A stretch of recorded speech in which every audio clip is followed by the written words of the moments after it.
अस्सलाम वालेकुम स्टूडेंट्स, हम बात करेंगे 9 मैट्रिक के फिज़िक्स की बुक की चैप्टर नंबर 4 की, जो कि है मोशन एंड फोर्स के प्रॉब्लम्स की, जो कि पेज नंबर 69 पर है। न्यूमेरिकल नंबर 1 हमें गिवन है, determine the acceleration of a car of mass 900 kilogram when a net force of 2700 Newton acts on it. आपने एक्सेलरेशन फाइंड करनी है कार की जिसका मास 900 किलोग्राम है। नेट फोर्स जो है उस पर लग रही है कितनी, 2700। तो बताइए उसकी एक्सेलरेशन क्या होगी। डेटा बना लेते हैं। एक्सेलरेशन हमें फाइंड करनी है, मास जो है वो 900 किलोग्राम है, फोर्स जो है वो 2700 न्यूटन हमें फाइंड करनी है। 2700 न्यूटन गिवन है। फोर्स का हमारे पास फार्मूला होता है F is equal to ma।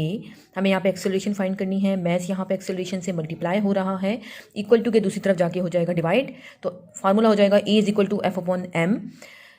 Values put करते हैं। A is equal to F की जगह आ जाएगा 2700, फोर्स हमें 2700 न्यूटन गिवन है, और मैस हमारे पास है 900 किलोग्राम। तो यहाँ पे हम 900 किलोग्राम लिखेंगे।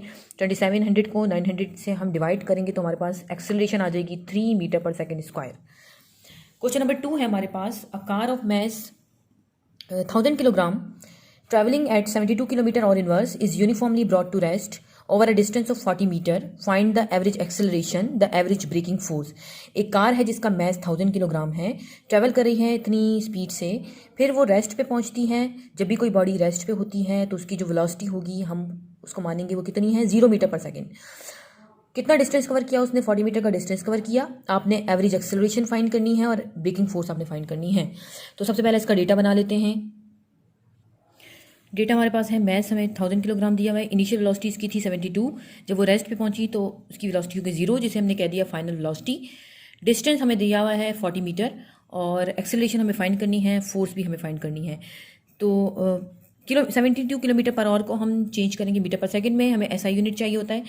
तो किलोमीटर है, 1 किलोमीटर में कितने मीटर होते हैं, 1000 मीटर होते हैं।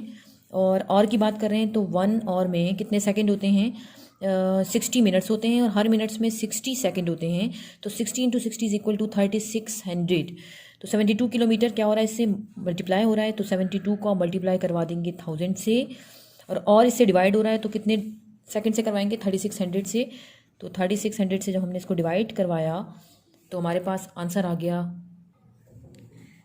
20 मीटर पर सेकेंड। अब सबसे पहले हम फाइंड कर लेते हैं एक्सेलरेशन। यहाँ सॉल्यूशन की हेडिंग डालेंगे। एक्सेलरेशन फाइंड करने के लिए हम फार्मूला कौन सा लगा सकते हैं, हम लगा सकते हैं 2as is equal to vf square minus vi square. Third equation of motion है। देखिए यहाँ पे vf हमें गिवन है, vi भी गिवन है, s भी हमें गिवन है। यहाँ से a फाइंड कर लेंगे। तो हमें a फाइंड करना है, 2 और s a से हो रहा है मल्टीप्लाई, तो इज इक्वल टू के दूसरी तरफ जाके हो जाएगा डिवाइड। यहाँ पे हम इसको फार्मूले को चेंज कर लेते हैं। a is equal to vf square minus vi square upon 2s। vf square हमें कितना गिवन है, vf गिवन है 0, इसका स्क्वायर ले लेंगे, माइनस vi गिवन है हमें 20, इसका भी स्क्वायर, डिवाइडेड बाय 2, और s हमें गिवन है 40। ये हमें फाइंड करना है। 0 को स्क्वायर लेंगे तो 0 आ जाएगा, 20 ज़ा 400, 0 में से 400 को माइनस करेंगे तो माइनस 400, डिवाइडेड बाय 2 को 40 से मल्टीप्लाई किया तो हमारे पास आ गया 80। अब हमने 400 को डिवाइड करवाना है 80 से, तो हमारे पास क्या आ जाएगा, ये हो जाएगा -5 मीटर पर सेकेंड स्क्वायर। तो हमारे पास एक्सेलरेशन आ गई -5 metre per second square. Acceleration हमने फाइंड कर ली है। इसके बाद हम फाइंड करेंगे फोर्स। फोर्स के लिए सिंपली वही फार्मूला लगाएंगे जो हमने फर्स्ट क्वेश्चन में लगाया है। फोर्स का फार्मूला है फिजिकल टू ma। मैस हमें कितना गिवन है, मैस हमें गिवन था 1000, एक्सेलरेशन गिवन थी हमारे पास कितनी, हमने फाइंड की है -5। फोर्स हम यहाँ पे फाइंड कर रहे हैं F इक्वल टू, लेकिन ये माइनस में था, 5 को 1000 से मल्टीप्लाई करेंगे तो ये आ जाएगा -5000, और इसका यूनिट होगा न्यूटन। तो फोर्स भी हमने यहाँ पे क्या कर लिए, फाइंड कर लिए। चलिए नेक्स्ट क्वेश्चन है क्वेश्चन नंबर 3। क्वेश्चन नंबर 3 है, bullet of mass 50 gram travelling with the speed of 15 metre per second penetrate into a bag of sand and is uniformly brought to rest in 0.05 second. Find how far the bullet will penetrate into the bag of sand, the average acceleration exerted by the sand. एक bullet है जिसका mess है 50 ग्राम, हमें ग्राम जो है वो CGS system में unit दिया हुआ है, हमें इसको चेंज करना है SI सिस्टम में, किलोग्राम में चेंज करेंगे इसको सबसे पहले। ट्रैवल कर रही है उस बुलेट कितनी स्पीड से, 15 मीटर पर सेकंड से, और फिर वो पेनिट्रेट कर जाती है एक सैंड का बैग है उसके अंदर। फिर वो जब पेनिट्रेट करती है तो क्या हो जाएगी, रेस्ट में आएगी, मतलब उसकी जो फाइनल वेलोसिटी हो जाएगी वो कितनी हो जाएगी रेस्ट पर, 0। कितने सेकंड में, 0.05 सेकंड में। Find how for the bullet will penetrate into the bag of sand. जो बुलेट है वो बैग ऑफ सैंड में कैसे ट्रैवल करेगी, कैसे पेनिट्रेट करेगी, the average force exerted by the sand. और सेकंड आपने फाइंड करना है जो सैंड का बैग उस पर एक्सर्ट कर रहा है फोर्स, वो फाइंड करनी है आपने। पहला आपने क्या फाइंड करना है, एक्सेलरेशन, मतलब जो गोली है वो रेत के बैग में कैसे दाखिल होगी। सेकंड आपने क्या फाइंड करना है, फोर्स, एवरेज फोर्स जो सैंड उस पर एक्सर्ट कर रहा है उस बुलेट पे। चलिए सबसे पहले हम इसका बना लेते हैं डेटा। डेटा हमने बना लिया है। मैथ हमारे पास है 50 ग्राम। ग्राम को किलोग्राम में चेंज करने के लिए हम डिवाइड करेंगे 1000 से, क्योंकि 1 किलोग्राम में होते हैं 1000 ग्राम। हम छोटे से बड़े की तरफ जा रहे हैं तो डिवाइड करेंगे, बड़े से छोटे की तरफ जाते हैं तो क्या करते हैं, मल्टीप्लाई करते। तो उसके हमने डिवाइड कर दिया किससे, 1000 से। तो हमारे पास वैल्यू आ गई 50 डिवाइडेड बाय 1000, तो ये हो गया हमारे पास 0.05 किलोग्राम। इनिशियल वेलोसिटी 15 है और final velocity 0 metre per second. Time हमें 0.05 सेकंड दिया हुआ है। एक्सेलरेशन फाइंड करनी है, फोर्स हमें फाइंड करनी है। तो एक्सेलरेशन फाइंड करने के लिए हम फर्स्ट इक्वेशन ऑफ मोशन लगा सकते हैं, क्योंकि फर्स्ट इक्वेशन ऑफ मोशन में हमारे पास V F, V I, T और ए जो है वो गिवन होता है। तो यहाँ पे हम फर्स्ट इक्वेशन ऑफ मोशन लगाएंगे। सबसे पहले हम फाइंड कर लेते हैं एक्सेलरेशन फॉर ए। क्या फार्मूला है, V F is equal to V I plus A T. हमें ए फाइंड करना है तो ए अपनी जगह पे रहेगा, टी यहाँ पे मल्टीप्लाई हो रहा है, इक्वल टू की दूसरी तरफ जाके डिवाइड हो जाएगा, वी आई यहाँ पे प्लस हो रहा है, दूसरी जगह जाके हो जाएगा माइनस। तो A is equal to V F minus V I divided by T. Values put करेंगे, हमारे पास वी एफ गिवन है 0, वी आई गिवन है कितना 15 और टाइम गिवन है हमें 0.05। तो आपने 0 में से 5 को माइनस करेंगे, -15 ही आएगा। तो आपने 15 को डिवाइड करवा देना है 0.05 से, तो आपके पास आ जाएगा -300। तो एक्सेलरेशन आपके पास आ गई -300, यूनिट होगा इसका metre per second square. Second हमें फाइंड करनी है फोर्स। फोर्स के लिए वही फार्मूला लगाएंगे, फोर एफ। फोर्स के लिए कौन सा फार्मूला है हमारे पास, F is equal to M A. Mass हमें गिवन है कितना 0.05। एक्सेलरेशन हमने फाइंड की है -300। -300 को जब मल्टीप्लाई करवाएंगे हम किससे, 0.05 से, तो हमारे पास आ जाएगा -15। एफ इज इक्वल टू -15 और इसका यूनिट होता है न्यूटन। तो फोर्स भी हमने यहाँ पे फाइंड कर ली। नेक्स्ट क्वेश्चन है हमारे पास, question number 4। Force of 120 Newton acts on a stationary body for 4 seconds and the body acquires a velocity of 36 meter per second. Calculate the mass of the body. एक force है 120 Newton की जो act कर रही है एक stationery body पर है। स्टेशनरी बॉडी है तो उसकी इनिशियल वेलोसिटी हम ले लेंगे 0 मीटर पर सेकंड। 4 सेकंड तक वो उस पर लगती है और बॉडी की जो वेलोसिटी है वो 36 मीटर पर सेकंड हो जाती है या मीटर सेकंड इनवर्स हो जाती है। आपने मैथ जो है वो बॉडी का फाइंड करना है। तो डेटा सबसे पहले बनाते हैं इसका। तो डेटा क्या हमारे पास, force 120 newton, initial velocity 0 metre per second, final velocity 36 metre per second, time 4 second और मैथ जो है वो फाइंड करना है। तो क्या फार्मूला लग सकता है हमारे पास मैथ फाइंड करने का, F is equal to M A. लेकिन यहाँ पे एक्सेलरेशन गिवन नहीं है, तो सबसे पहले हम फाइंड कर लेंगे एक्सेलरेशन। एक्सेलरेशन फाइंड करने के लिए हम लगाएंगे फर्स्ट इक्वेशन ऑफ मोशन। तो एक तो फार्मूला हो गया हमारे पास ये वाला, सेकेंड हो गया हमारे पास V F is equal to V I plus A T. इसको हमने जैसे पीछे चेंज किया था उसी तरह चेंज करेंगे। A is equal to V F minus V I upon T. Values put करेंगे, A is equal to V F हमें गिवन है 36 माइनस 0, टाइम हमें गिवन है 4। 36 में से 4 को माइनस 0 को माइनस करेंगे 36 आएगा। 36 को डिवाइड कर देंगे 4 से तो हमारे पास आ जाएगा 9। ए is equal to 9 metre per second square. Acceleration यहाँ पे फाइंड हो गई है। सिंपली हम फार्मूला लगाएंगे F is equal to M A का। तो F is equal to M A, F is equal to mass कितना है हमारे पास, मैथ यहाँ पे फाइंड करना है तो मैथ अपनी जगह पे रहेगा, फोर्स भी अपनी जगह पे रहेगी, एक्सेलरेशन मैथ से हो रहा है मल्टीप्लाई तो नीचे आके हो जाएगा डिवाइड।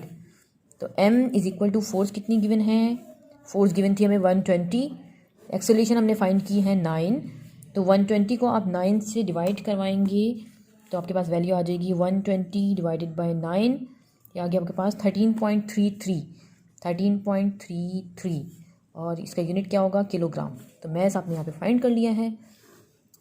सेकंड क्वेश्चन है आपके पास, a gun of mass 20 kilogram fires a bullet of mass 50 gram with the velocity of 200 metre second inverse, calculate the velocity of the recoil of the gun.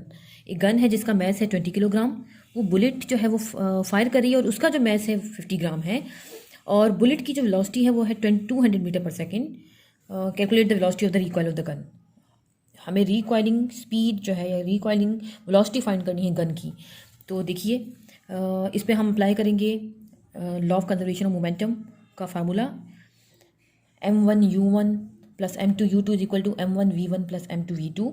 अब यहाँ देखिए हमारे पास जो छोटी चीज़ होगी, बुलेट हमारे पास गन से क्या है, छोटा है, तो बुलेट है, बुलेट के मैस को, उसकी वेलोसिटी को हम 1 मानेंगे और जो गन वाली होगी उसको हम मानेंगे 2। तो सबसे पहले डेटा बना लेते हैं, यहाँ पे डेटा बनाते हैं, मैस ऑफ बुलेट जो छोटी है उसको 1 मानेंगे, मैस ऑफ बुलेट हमारे पास हो गया m1, तो हो गया हमारे पास कितना 50 ग्राम, ग्राम को किलोग्राम में चेंज करेंगे, इसको डिवाइड कर देंगे 1000 से, तो हमारे पास आ गया कितना 50 डिवाइडेड बाय 1000, तो ये आ गया हमारे पास कितना 0.05 किलोग्राम मैस ऑफ बुलेट हो गया। अब सेकंड हमारे पास क्या है, मैस ऑफ गन, क्योंकि बड़ी है तो हम मान लेंगे इसको m2, ये कितना हो गया हमारे पास 20 किलोग्राम। अब इनिशियल स्पीड बुलेट की कोई ना कोई होगी, जिसे u1 मान लेते हैं, initial speed of bullet fire करने से पहले, बिफोर फायर, इसको हमने मान लिया u1, ये हो जाएगी 0 मीटर पर सेकेंड। बिल्कुल इस तरह गन की भी कोई ना कोई इनिशियल स्पीड होगी फायर करने से पहले, तो हमने मान लिया initial speed of gun before fire, इसको भी हमने ले लिया u2। मैंने आपको कहा है कि जो गन है वो बड़ी है बुलेट से, तो हम जो बुलेट है उसका मास उसकी वेलोसिटी जो है वो 1 मानेंगे और गन की जो है वो 2 मानेंगे, तो ये हो गया हमारे पास 0 मीटर पर सेकेंड। सेकेंड हमारे पास स्पीड ऑफ बुलेट हमें गिवन है कितनी, आफ्टर फायर, वही 200 मीटर पर सेकेंड दी हुई है। Speed of bullet after fire, इसको हमने ले लिया v1, ये हमें गिवन है 200 मीटर सेकेंड इनवर्स या मीटर पर सेकेंड, और velocity of the recoil of the gun या speed of the recoil of the gun हमें फाइंड करनी है, या आप यूँ भी लिख सकते हैं कि speed of gun before fire, यूँ भी लिख सकते हैं। यहाँ लिख देते हैं velocity of recoil of the gun, velocity of recoil of the gun, इसको हमने ले लिया कितना है, ये v2, ये हमें फाइंड करना है। According to law of conservation of momentum m1u1 is equal to m1u1 plus m2u2 is equal to m1v1 plus m2v2, ये फार्मूला लिखेंगे हम। वैल्यूज पुट करते हैं, मैस हमें कितना गिवन है 0.05 मल्टीप्लाई करेंगे, u1 कितना है 0 प्लस m2 कितना है 20 मल्टीप्लाई बाय u2 गिवन है 0 इज इक्वल टू m1 कितना है, m1 है 0.05 मल्टीप्लाई बाय v1 हमें गिवन है 200 प्लस m2 गिवन है 20, v2 हमें फाइंड करना है। 0.05 0 से मल्टीप्लाई होगा तो 0 आ जाएगा, 20 0 से होगा तो 0 में 0 प्लस करेंगे तो ये हो जाएगा हमारे पास क्या 0 इज इक्वल टू, ऐसे आ जाएगा 0.05 को 200 से मल्टीप्लाई किया, 0.05 मल्टीप्लाई बाय 200, तो ये आ गया हमारे पास 10, यहाँ आ गई वैल्यू 10 प्लस 20 v2 हो जाएगा। यहाँ पे हमें फाइंड करना है v2, तो 10 यहाँ पे प्लस हो रहा है, इक्वल टू किस तरफ जाएगा -10 इज इक्वल टू 20 v2। यहाँ पे हमें फाइंड करना है v2 के साथ 20 जो है वो मल्टीप्लाई हो रहा है, -10 के नीचे आके हो जाएगा divide, 20 is equal to V2। आपने 10 को आप डिवाइड करवाएंगे 20 से तो आपके पास आ जाएगा -0.05। तो V2 हो गया आपके पास -0.5। इसका वेलोसिटी है तो इसकी का यूनिट क्या होगा, मीटर पर सेकेंड। तो V2 आपके पास आ गया है 0.5 मीटर पर सेकेंड, जो कि है हमारे पास velocity of the recoil of the gun. Question number 6 start करते हैं। क्वेश्चन है, एन एम्प्टी ट्रक weighs 4000 न्यूटन, its engine can produce the maximum acceleration of 1 meter per second square if the truck is loaded with 2000 Newton.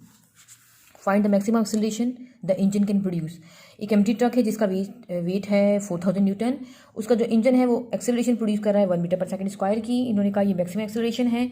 Truck जो है उसको हमने load कर दिया, उसी ट्रक को लोड कर दिया 2000 न्यूटन की लोड से। तो बताइए कि अब उसका इंजन जो है वो कितनी एक्सेलरेशन प्रोड्यूस करेगा। तो सबसे पहले इसका डेटा बना लेते हैं। तो वेट ऑफ एम्प्टी ट्रक, यहाँ लिखेंगे वेट ऑफ एम्प्टी ट्रक। इसको हमने मान लिया क्या हो गया, W1 कितना है 4000 न्यूटन। अब उसकी एक्सेलरेशन कितनी प्रोड्यूस हो रही है उसमें एम्प्टी ट्रक में, यहाँ लिख देंगे एक्सेलरेशन ऑफ एम्प्टी ट्रक। इसको ले लिया हमने A1, ये होगी 1 metre per second square. If the truck is loaded with 2000 Newton, truck को हमने लोड किया 2000 न्यूटन से, तो वेट ऑफ लोडेड ट्रक इसको मान लिया W2। कितना है, पहले उसका 4000 था, हमने उसमें 2000 न्यूटन ऐड किया तो कितना हो गया 6000 न्यूटन। आपने अब उसकी एक्सेलरेशन फाइंड करनी है, तो यहाँ लिख देंगे एक्सेलरेशन ऑफ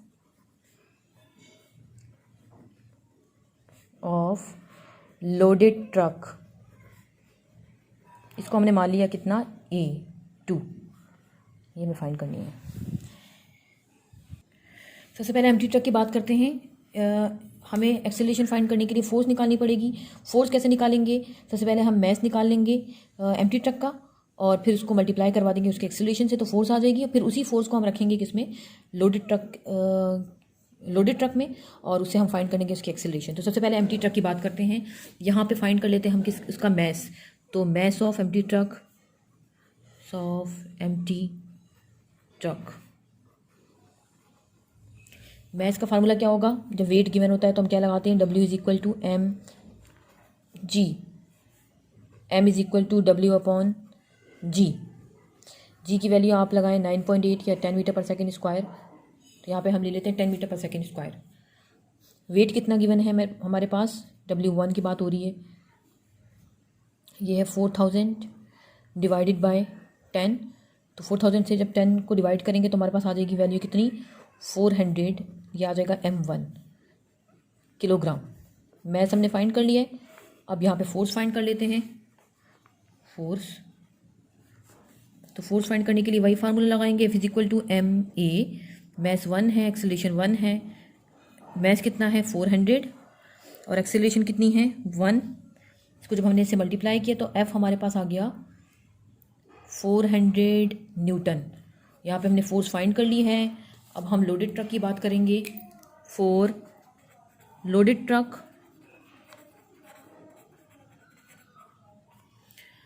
के लिए भी हम मैस फाइंड करेंगे, लेकिन फोर्स हम यही रखेंगे। तो यहाँ निकाल लेते हैं मैस फाइंड करने के लिए वही फार्मूला लगाएंगे, W2 is equal to M2G। Formula क्या हो जाएगा, चेंज होकर हो जाएगा M2 is equal to W2/G। W2 हमें गिवन है 6000 न्यूटन, यहाँ पे हमने लिखा है, डिवाइडेड बाय 10। जब 6000 को हम 10 से डिवाइड करेंगे तो हमारे पास आ जाएगा 600 किलोग्राम। मैस हमने यहाँ पे फाइंड कर लिया है। अब हम इसमें अब हम जो है एक्सेलरेशन फाइंड करनी थी तो एक्सेलरेशन फाइंड कर लेंगे। एक्सेलरेशन के लिए फार्मूला लगाएंगे फोर्स वाला, F is equal to MA। लेकिन कौन से मैस की बात हो रही है, M2। एक्सेलरेशन हो रही है 2 एक्सेलरेशन की बात हो रही है, मतलब लोडेड ट्रक की। तो एक्सेलरेशन फाइंड करना है, एक्सेलरेशन यहीं पर आएगा, मैस यहाँ पे हो रहा है मल्टीप्लाई, फोर्स के नीचे आके हो जाएगा डिवाइड। तो F/M2 is equal to A2। Force हमें कितनी गिवन है, फोर्स हमने फाइंड की थी 400 को डिवाइड करवा देंगे मैस 2 से। तो मैस 2 हमने कितना फाइंड किया है, 600 किलोग्राम, 600 किलोग्राम। 4000 को आप 600 से डिवाइड करेंगे, सॉरी 400 को 600 से डिवाइड किया हमने, डिवाइड बाय 600, ये आ गया हमारे पास 0.66। तो हमारे पास एक्सेलरेशन आ गई A is equal to 0.66 metre per second square. देखिए सबसे पहले जो ट्रक था वो एम्प्टी था, तो इस वजह से उसकी एक्सेलरेशन जो है वो 1 metre per second square produce हो रही थी। जिसका वेट कम है, मतलब जिसका मैस कम है, उसकी एक्सेलरेशन क्या होगी, ज़्यादा होगी। अब इसका वेट बढ़ गया था, 6000 हो गया था, और मैस भी इसका 600 किलोग्राम हो गया था, तो उसकी एक्सेलरेशन जो है वो उससे कम आनी चाहिए थी। तो हमारे पास एक्सेलरेशन क्या आ रही है, कम आ रही है, 0.66 मीटर पर सेकेंड स्क्वायर। तो एक्सेलरेशन हमने फाइंड कर ली है। अब हम स्टार्ट करते हैं question number 7। Question number 7 given है हमें, 2 bodies A and B are attached to the end of string which passes over a pulley so that they hang vertically. If the mass of the body B is 4 kilogram, find the mass of the body A which moves up with an acceleration of 0.5 meter per second square. दो bodies हैं A और B, दोनों string के and से बंधी हुई है, और स्ट्रिंग को हमने पास करवा दिया पुली से। दोनों बॉडीज जो है वो वर्टिकली हैंगे। बॉडी बी का मैस हमें दिया है 4 किलोग्राम, और बॉडी ए का जो मैस है वो हमें फाइंड करना है। एक्सेलरेशन जो उसमें प्रोड्यूस हो रही है बॉडी ए में वो है 0.5 मीटर पर सेकेंड स्क्वायर। जी की वैल्यू हमें गिवन है। देखिए जब कोई दो बॉडीज़ जो है वर्टिकली हैंग होती हैं, दोनों बॉडीज़ हमने पुली से पास करवाई है, वर्टिकली हैंग होगी, तो हमारे पास कौन सा केस होगा, हमारे पास केस 1 होगा। और अगर हमने केस 2 पढ़ा था कि अगर कोई बॉडी जो है एक हॉरिजेंटल सरफेस पे पड़ी है और दूसरी जो है वर्टिकली हैंगे, तो हमारे पास कौन सा केस था, ये केस 2 था। तो अब हम फार्मूला लगाएंगे, कौन सी केस वाला, केस 1 वाला फार्मूला लगाएंगे। तो एक्सेलरेशन के लिए हम केस 1 वाला फार्मूला लगाएंगे। केस 1 वाला फार्मूला क्या है, A is equal to m1 minus m2 G upon m1 plus m2। सबसे पहले इसका हम डेटा बना लेते हैं। यहाँ पे data, mass of body B हमें गिवन है, इसको हम m1 ले लेंगे। मैस ऑफ बॉडी बी, इसको मैंने मान लिया m1, कितना है 4 किलोग्राम। और मैस ऑफ बॉडी ए, इसको ले लिया हमने m2, जो कि हमें फाइंड करना है। और एक्सेलरेशन जो प्रोड्यूस हो रही थी वो कितनी है, acceleration A is equal to 0.5 metre per second square. Gravitational acceleration G कितनी है, 10 metre per second square. Case 1 की बात हो रही है, तो हम फार्मूला लगाएंगे केस 1 वाला एक्सेलरेशन का। क्या फार्मूला है, A is equal to m1 minus m2 G upon m1 plus m2। Simply values put करनी है। ए कितना है 0.5, m1 हमें गिवन है 4, माइनस m2 फाइंड करना है, G हमारे पास है 10, डिवाइडेड बाय m1 हमें दिया हुआ है 4 प्लस m2। 4 प्लस m2 यहाँ पे डिवाइड हो रहा है, 0.5 के साथ जाके हो जाएगा मल्टीप्लाई। तो 0.5 multiply by 4 plus m2 is equal to m1 4 minus m2 और 10 एज इट इज़ रहेगा। 0.5 को 4 से जब हमने मल्टीप्लाई करवाया, 0.5 मल्टीप्लाई बाय 4, ये हो गया 2 प्लस 0. प्लस प्लस प्लस और 0.5 m2 इज इक्वल टू 4 10 जा 40 प्लस माइनस माइनस m2 10 जा 10 m2। अब जो सेम चीज़ें हैं उसको एक तरफ कर देंगे, सेम वैल्यूज़ को एक तरफ कर दिया। ये -10 था, इसको मैं इस तरफ ले गई m2 के पास, ये 2 है, इसको इधर ले जाऊंगी, तो ये हो जाएगा 40 माइनस 2, यहाँ प्लस में था वहाँ जाके हो जाएगा माइनस, और 0.5 m2 ये उधर जाएगा तो क्या हो जाएगा प्लस 10 m2। ये दोनों प्लस हो रहे हैं तो ये हो जाएगा 10.5 m2 इज इक्वल टू 40 में से 2 को माइनस करेंगे, ये आ जाएगा 38। हमें m2 फाइंड करना है, m2 यहीं रहेगा, इसके साथ 10.5 मल्टीप्लाई हो रहा है, नीचे आके हो जाएगा 38 के नीचे डिवाइड 10.5। तो हम 38 को डिवाइड करवाएंगे 10.5 से, तो हमारे पास आ जाएगा 3.6, जो कि इक्वल है 4 के। राउंड ऑफ करेंगे तो ये हो जाएगा 4, यहाँ लिख दें, और 4 kilogram. Question number 4.8 a rectangular metal block of mass 4 kilogram rests on the top of the metal surface. The coefficient of friction between the box and the metal surface is 0.2. What force parallel to the surface is needed to move the block? Rectangular metal block given है जिसका mess है 4 kilogram. वो एक metal की surface पे पड़ा है और उस ब्लॉक के दरमियान और मेटल की सरफेस के दरमियान जो कोफिशिएंट ऑफ फ्रिक्शन है, मतलब म्यू की जो वैल्यू है वो कितनी है, 0.2। बताइए कितनी फोर्स रिक्वायर्ड होगी, कितनी पैरेलल फोर्स होगी जो इस बॉडी को मूव करवाएगी आगे की तरफ, ब्लॉक को आगे की तरफ मूव करवाएगी। तो सबसे पहले डेटा बना लेते हैं इसका। Mass of block 4 kilogram, coefficient of friction mu 0.2, force हमें फाइंड करनी है। तो क्या फार्मूला है इसका? फ्रिक्शनल फोर्स इक्वल होती है किसके? F is equal to mu R. Reaction जो है वो इक्वल है किसके? वेट के। तो वेट किसके इक्वल होता है? mg के। अगर यहाँ पे वेट की वैल्यू दी होती तो हम डायरेक्टली जो है वो F is equal to mu W लगाते। अभी हमें m दे दिया है तो हम लगाएंगे F is equal to mu mg। F is equal to mu कितना है? 0.2 मल्टीप्लाई बाय मैस हमें गिवन है 4, g की वैल्यू है 10। 0.2 को 4 से मल्टीप्लाई करवाएंगे, 4 को हमने मल्टीप्लाई करवाया 10 से, तो हमारे पास वैल्यू आ गई F is equal to 8 unit. इसका होगा न्यूटन क्योंकि फोर्स है। तो यहाँ तक हमारे न्यूमेरिकल जो है वो कंप्लीट हो गए।